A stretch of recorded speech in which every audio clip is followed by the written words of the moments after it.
That was a real tornado.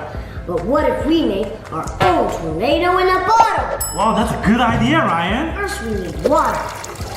All right, good job, Ryan. I think that's enough. Next, I'm gonna put on a connector. All right. Okay. Twist. Good. Then this here. Twist. Wow, that's so cool. It's connected now. Now we do this. What are we gonna do now? There's no tornado, Ryan. Nothing's happening. Maybe we twirl it. This part is hard, so I'll do it for you, okay? Twirl it. Go. There you go. Guys, look.